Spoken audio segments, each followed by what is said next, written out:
श्रीराम जय जय राम. नमस्कार. आज दिनांक 5 ऑगस्ट. आजचा विषय आहे देहच मी हा भ्रम. आपण कोण, आपले कर्तव्य काय हे कळणे जसे व्यवहारात जरूर असते, तद्वतच परमार्थात सुद्धा मी कोण हे कळले पाहिजे.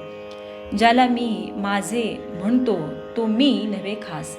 माझा देह म्हटल्यावर मी त्याहून निराळाच नव्हे का? देहाला ताप आला तर मला ताप आला, देह वाळला तर मी वाळलो असे म्हणतो ही चूक, हाच भ्रम. वास्तविक देहाहून वेगळा असूनही देहच मी अशी भावना केली, म्हणून मी सुखदुःख अनुभवू लागलो. दुःख नको, सुख हवे असे मला वाटते. याचा अर्थ माझे मूळचे स्वरूप हे नित्य सुख रूपच असले पाहिजे. नदीच्या पात्रातले पाणी आणि तिथूनच भांड्यात आणलेले पाणी दोन्ही एकच. पण भांड्यातल्या पाण्याला चव किंवा स्वाद निराळाच येत असेल तर भांड्यात घाण आहे असे आपल्याला समजते. तसेच सुखरूप असणाऱ्या आत्म्याचाच अंश असलेला जीव दुःखरूप झाला याचे कारण देहसंगती. एका गृहस्थाची बायको बाळंत झाली तेव्हा त्याच्या मित्राने डॉक्टरची मदत आणि अशा इतर अनेक बाबतीत धावपळ केली, पण त्याने सोयर मुळीच पाळले नाही. त्या मित्राप्रमाणे आपण देहाबाबत वागले पाहिजे.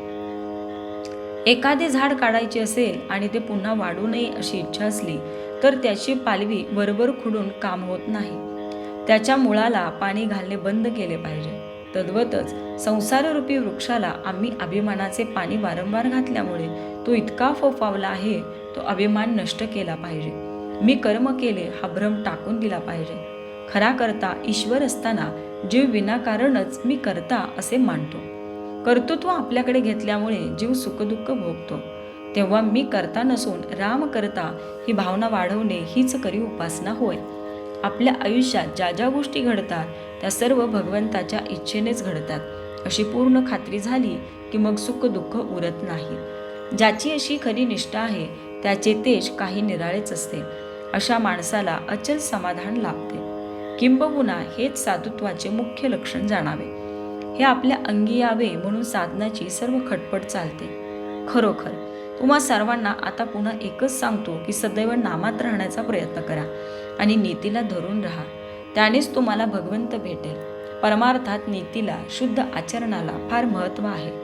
जो शुद्ध मनाने परमेश्वराचे चिंतन, नामस्मरण करतो त्याला सहाय्य करायला परमेश्वर सदैव तत्पर असतो. आपण त्या परमेश्वराला शरण जाऊन त्याच्या नामाचे प्रेम मागूया. दीनदयाळ, भक्तवत्सल परमेश्वर कृपेचा वर्षाव करील याची खात्री बाळगा. तात्पर्य: नामस्मरण समजून करावे. समजून म्हणजे राम करता या भावनेत राहून.